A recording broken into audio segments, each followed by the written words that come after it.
In today's video, I'm going to show you how to set up delegated signing in DocuSign step by step.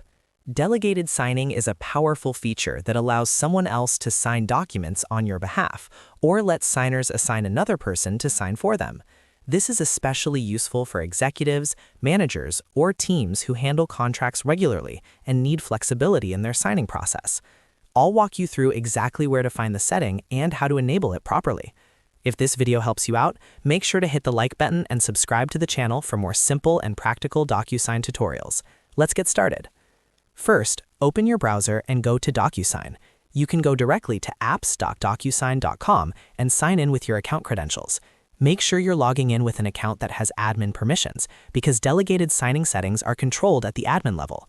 Once you're logged in, you'll land on your DocuSign home dashboard, where you can see your envelopes and recent activity. From here, look at the top navigation menu and click on Admin. This will take you to the DocuSign admin dashboard.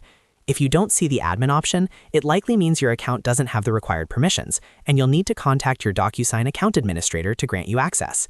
Once you're inside the admin dashboard, navigate to Signing Settings. This section controls how recipients interact with envelopes, including signing behaviors, authentication options, and delegation controls. Click on Signing Settings to open the configuration panel. Inside Signing Settings, look for the Delegation option. Click on Delegation to open the Delegated signing configuration. This is where you can enable or manage whether signers are allowed to delegate their signing responsibility to someone else. In the Delegation settings, you'll see options that allow you to control how delegation works within your organization. Depending on your plan, you may be able to enable recipient delegation so that when a signer receives an envelope, they have the option to assign it to another qualified signer. Carefully review the available options and toggle on the delegation feature if it's currently disabled. After enabling delegation, make sure to save your changes. This step is very important. If you navigate away without saving, your updates won't be applied. Once saved, delegated signing will now be active for your account according to the rules you've configured.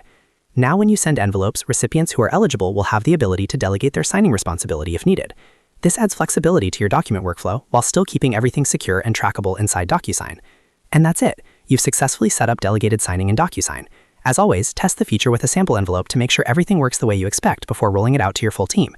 If this video helped you set up delegated signing in DocuSign, go ahead and hit that like button and subscribe for more easy step-by-step DocuSign guides. Thanks for watching, and I'll see you in the next tutorial.